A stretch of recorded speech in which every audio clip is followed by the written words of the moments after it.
Turn me up, YC. What's up, NoAdvisory fam? It's your girl, Trav C. I guess I say it one time. I'm here with the sexy. Yeah. Kinfolk J. I'm not gonna moan though. You got me fucked up. Today we have a very special guest in the building. I know who he is. Some of y'all might know who he is. But I'm gonna let him introduce himself. You know how we do, NoAdvisory style. Okay. So you gotta tell us 3 things when you come to NoAdvisory interviews. Who you are, where you from, and what the fuck you do. I'm Asher. I'm originally from Washington D.C. You dig what I'm saying, but Charlotte now. And then I make great hip hop music, so that's what I do. Big facts. You feel me? Talk your shit, bro.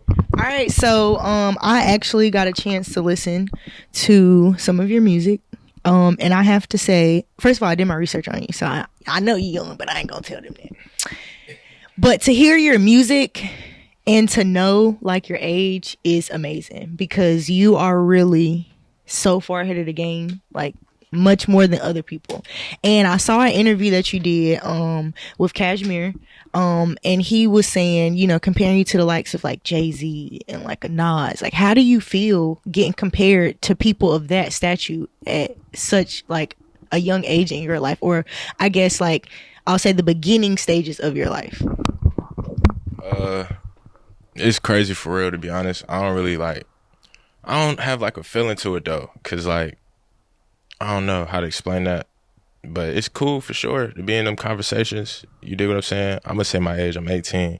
I'm finna be 19 tomorrow, so you know, you feel me? Appreciate it. So yeah, but I do feel like I agree like with some of the stuff, but it's cool for real to hear. It's really interesting. So now I feel like I have to ask you, who are some of the people that motivate you to do your music, or motivate you, I guess, to even get into music? People who inspired me to do music, I would say, like Kendrick Lamar, big influence, JayZ, even though he's not a rapper, but Kobe Bryant, that's like one of my like idols. And then like the people I do it for is like the kids like me that come from my neighborhood situations in DC, Charlotte, anywhere that, you know, that come from where I come from, or just anybody really that need to hear something with substance. And I think it's important because a lot of people, you know, they have their different rap styles, which is great. You know, I listen to all of that. But I think at the end of the day, when you're going through something, you need to listen to something with some substance, something that's going to get you through that. Or someone you could just relate to, or just know that, like, you feel me, you're not by yourself doing this. So that's why I do it. Man, you can hold the mic, bro. They gonna hear me. So yeah, get comfortable, bro. But first of all, big welcome to, you know, NoAdvisory. Appreciate it. Appreciate you for stopping through, coming to fuck with us. For sure. As a black man though, bro, tell me right now where you at, where your head at. You know, how you feeling in today's climate with everything that's going on. As usual, you know, I'm not liking what I'm seeing. I'm not liking what I'm experiencing. I'm not liking, you know, this world is against us. So, you know, it's just a lot to handle. I've been through my own stuff with the police, you know, just wrongly accusing just because you black, pulling over cabs because you black. It's crazy. But, yeah, but that's another reason I do my music, because I feel like that black empowerment, that's me. That's what I do. Got songs on my latest EP called Feel Mine, speaking on that. Of course it's time for a change, but I think with this generation, I think you're going to see a lot more of the change, the same way that you've seen a lot more voting and a lot more people protesting all over the world, because, you know, we just fed up with this. So, like, I don't think it's going to go on for too much longer. And I think people, the influencers of the world, who are black and got power, and even the white ones, because I feel like it takes them too to speak on something and to make a movement going. But as us, I think we got this. I think it's not gonna go on too much longer. Yeah, my word. For sure. So shit, you say you turn 19 tomorrow. For sure. Appreciate that. You did what I'm saying. So if I'm not mistaken, bro, it said I think I read something that said you went to A&T for school. They got that wrong. I go to Chowan University, but my girlfriend, she's at A&T, so I was there when I recorded. Like, man, this COVID shit, like I haven't been at school. So like I've been in Greensboro, you dig what I'm saying? Like working on my stuff. A&T just inspired me because it's like, you know, everything black, everything, you know, people working and doing what they want to do. So like that inspired me a lot too. And so yeah, for sure. When you got started in school, what were you going to school for? To make my parents happy. But I was going I don't like school at all. Like I wouldn't advise no one to go to college like at all.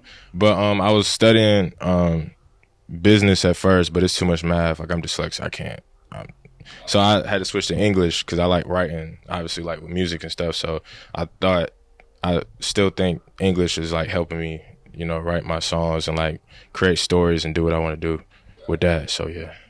So the reason I'm asking that is basically to see, you know, like how you ever got into the music, like at all. Like what was it about music that made you feel like this is my calling, this is what I'm good at, and this is what I'm going to excel at? Yeah, so like it's kind of crazy because I've been rapping for like 6 years since like 9th grade, and like I was so trash. Like it was like me and my homie, like we were just like, yeah, we're just gonna start some shit up type, and like it was horrible, like really bad, all the way up for me, all the way up to like 11th or 12th grade when I was like I could probably do it, and I always knew like if I do it for real though, like I want to speak on something instead of like nothing wrong with trap music. Like I work with people who do that, but like I feel like just, you know, something with substance or just something that can speak on something. Like I just feel like I wanted to do, and like I feel like I had a purpose with me like speaking on my situations because of my story and stuff. And I just want to share that and like, you know, be myself and do that. But so I say like the end of 12th grade, going into college, I was like, yeah, like I'm gonna take this serious and really do it. And yeah, I say that's the start point that I really took it for real. But made me get into music at all. Like I said, my influence was Kendrick Lamar. He changed my whole like life in terms of like make me believe in certain things that I believe in now. And like I just thought that was cool, and I would like to give hope because all my homies like in DC like listen to him for like to get inspired and, you know, to just like when you're going through something like he can relate to it. So you dig what I'm saying? So I was like, yeah, I got a story too. Yeah. So I want to, you know, speak on that. You dig what I'm saying? So yeah, I feel like life just inspired me to do music and like speak, like use my voice as, you know, my gift to others. So word, bro, that's for dope, sure. Though. And that's shocking, bro, because I didn't know people in DC really listen to people like K Dot and stuff like that. Yeah, often, you know what I'm saying? So, yeah. But to hear you speak on like who influenced you, and stuff like that, it definitely, you know, I definitely think that, like Sid said, you know, where you come from with your music is like way ahead of your time. You know what I'm saying? So appreciate it. To you for that, man. Appreciate it. I guess you kind of already touched on it because that was kind of what I was getting ready to ask you next. Is really what is your like? What do you feel like your message is, or what crowd are you aiming to send your message to when you make music? Mm-hmm. So, my like kind of just what I said. My crowd, like just young youth. Even though like since I do rap the way I rap, older crowds come in. They like because they like hearing that type of rap. But it's more towards the young ladies and gentlemen, like who are going through stuff, like college students and younger, like people, homeless. Like I would love to get my music out to homeless people, people in prisons. I know some people in prison listen to my music. Just people in my age group, our age group, you know, that need to hear something. Just people that need to hear like something they can relate to, because. You know, like like I said, I'm not knocking the trap stuff, but like everybody don't live that life. Like people, not everybody's toting a gun and got, you know, flags and got, you know, doing all the woo stuff. Like not everybody doing that. Some people just going through it like mentally, like depression. So I like to speak on that because I've been through my ups and downs with it. I want to speak on, you know, as a culture with black people, I want to speak on that. The white people may not be able to relate to it, but hopefully they hear the pain of my voice from what I'm speaking on and how like passionate I am about it, to where that makes them get up and be like, all right, I need to like, I need to help with the change. Like I need to get up and, you know, do something instead of just sitting down and like, you know, look on the news and like, that's crazy. But I just want the people around me, people in hood situations, suburbs, it don't matter. Just like if you need to hear something, like that's who's my target audience. People who's been through a lot, who's going to go through a lot, and may need my lyrics for another time when they actually get to that point.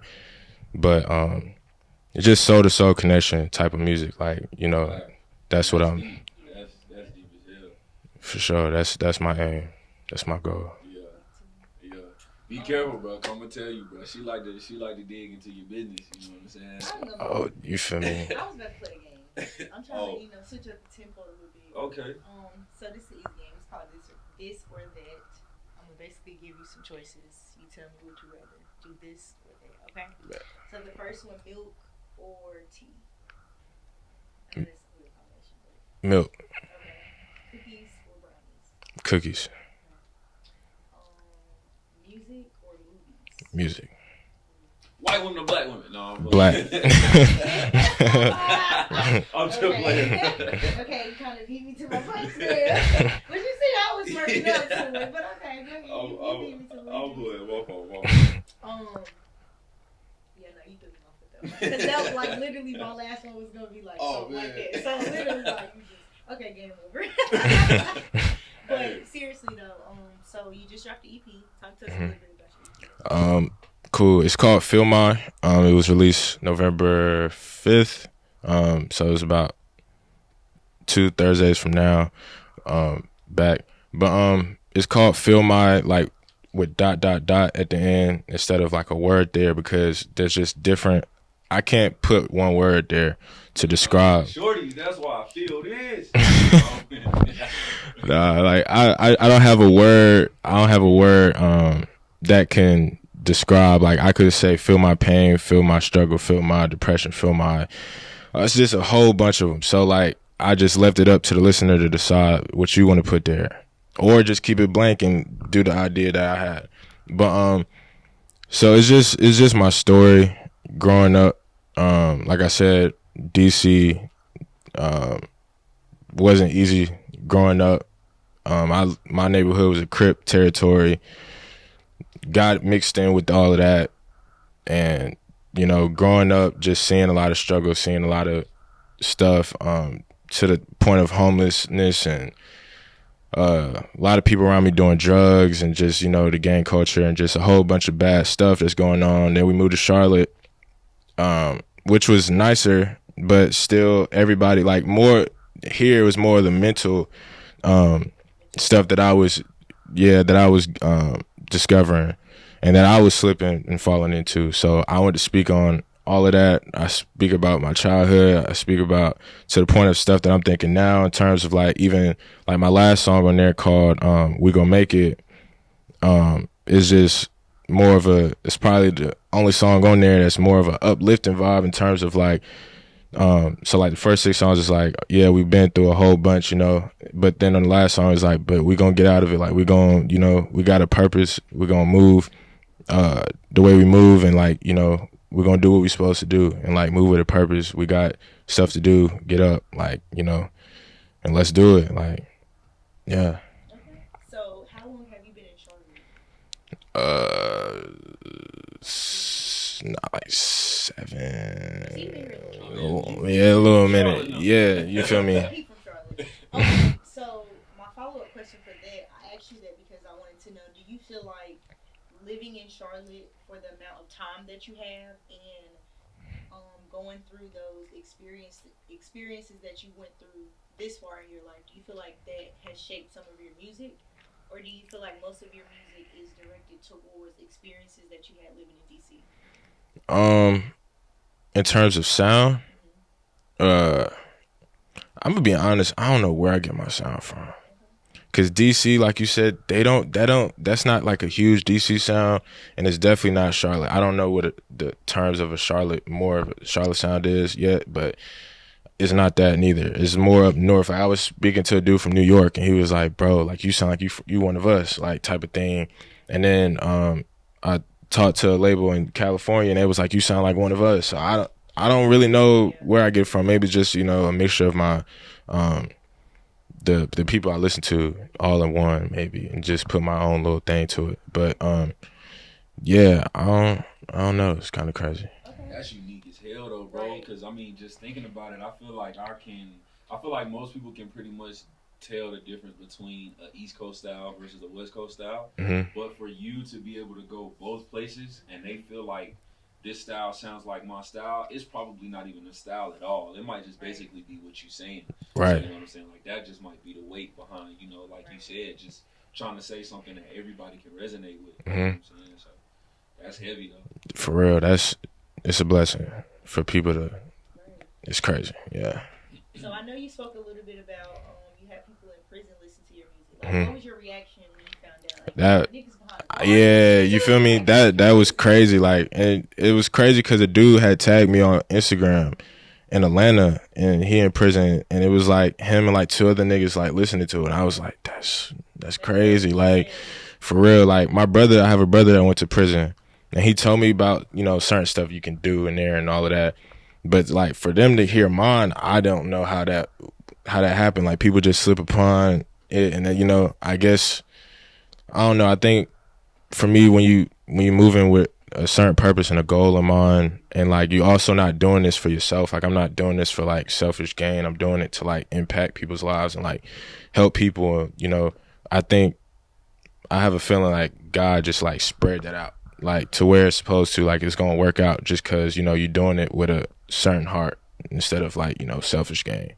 But yeah, it's crazy. Yeah, people tell me. But gosh, like conversation that we're having today with you, we've interviewed some people. No shade. Okay, actually a lot of shade. All shade. All shade. Yeah, actually. Yeah, a lot of shade.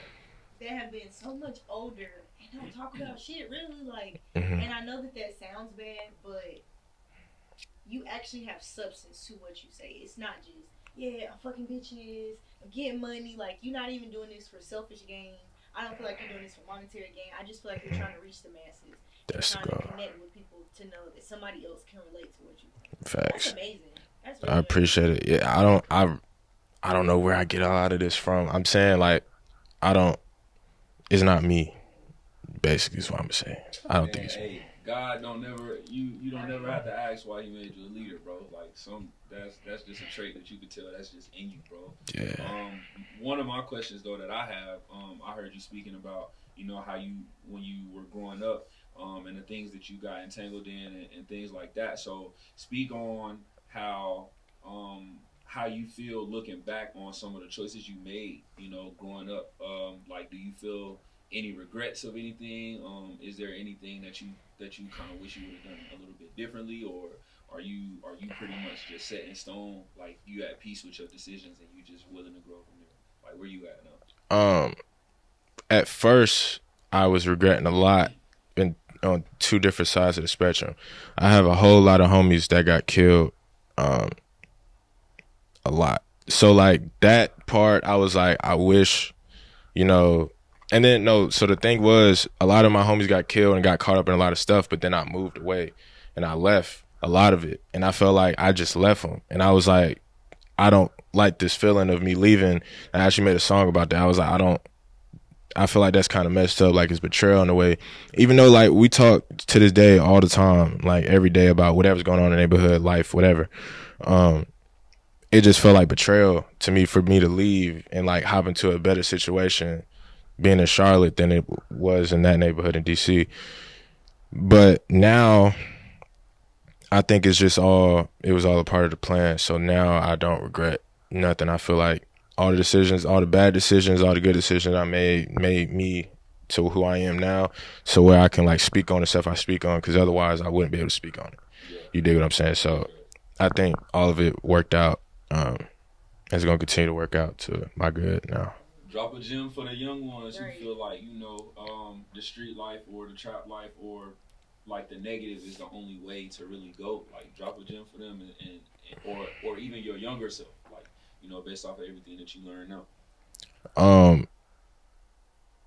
I just say you got to find something outside of it, because a lot of people, like my situation, it was more of a like get with it or like you feel me, type of thing. So like, if that is not your situation and you're doing this for other reasons or to look a certain way, do not ever, you're not built for that. Like, you're not cut like that. A lot of people are not cut. I saw that in Charlotte. A lot of people is not cut like that. I would say just be yourself. A lot of people need to grow into themselves. I don't know what it is what people want to do, what everyone else do, but just grow into yourself, know yourself, find your purpose. That's like the best thing you can ever do in life. Just find your purpose and like live that out. But the people like who's in it and like, you know, kind of how I was, and I felt like I was just drowning in it, and it was like no other way out of this. And like some people so far stuck in their head, it's like they don't see nothing else but that. To those people, I say you need to find God, because I feel like that's the only thing. Like, you can think of other things like, all right, I'm gonna go get me a regular job. A lot of people can't get a regular job. Or you could think, oh, I might try to do music, but everybody and their mama doing music. So it's like, it may not be the easiest, and a lot of people's like 30, 40 years old, OGs in there, and like, and they may want to change their lives, but it's just not opportunities out there for them. So I say you might have to find God, because like on a spiritual level, you gonna have to grow up in that area to get out of the physical area that you're in, because I don't think you can do that on your own. I know so many people that's stuck, and I can't tell him nothing. I can't tell him a thing. I have a brother, I can't tell him nothing. Like, he's gonna go out there and do what he's gonna do regardless. So I you know, find God. That's all I can say. Boy, yeah, my God, wise as hell. Okay. For sure. I don't have nothing else to ask, bro, because I'll sit here and be there. I'm ready to smoke with bro at this point. Shit, we vibing. I mean, I just got one more last thing that I really want you to do for us. I'm gonna give you 30 seconds, and you gotta pop your shit. Say whatever you want to say. Off top. Rap, do No whatever, filter. sing, poem, whatever you want to do. Let's get it. Say fuck your middle school teacher if you want to. Oh, fuck everybody in school. Shit, I don't like school. Everybody. And you know how, you know, rappers, oh, my teacher said, nah, I had teachers that actually said this shit. So like, fuck all of you. You dig what I'm saying? Fuck everybody in my neighborhood that was against me when I first started music and said, you ain't gonna do shit. Fuck all the niggas at Rocky River High School that said, nigga, you not gonna do shit. My third block in 12th grade, fuck all of y'all niggas. Fuck my teacher too. Fuck everybody that is against me. If you're against me, it's fuck you, period. You know what I'm saying? Tell the people before we go where they can find you on Instagram and where they can go stream. Instagram, 2 A's, ASHER, 2 underscores. I'm really only on Instagram. And then find my music, Apple Music, Spotify, Tidal, everywhere. Just ASHER. Look it up, you know. I'm on there. Or on Google, look it up. It's on there too. Pass the mic to Kinfolk, Jay. We're gonna close us on out. Yeah, I guess that's it, ladies and gentlemen. So shit, I don't got nothing else. Trap don't got nothing else, bro. It's been real cool having you come through, come over here, come fuck with us, bro. You more than welcome. Anytime you in the area, bro, please stop by, come fuck with us. We definitely gonna be on your head, asking you about some new shit. Cause I know you got something cooking. We ain't need to ask you, but we gonna chop it up about that. So you good, he good, we good. This another NoAdvisory banger, bro. We out.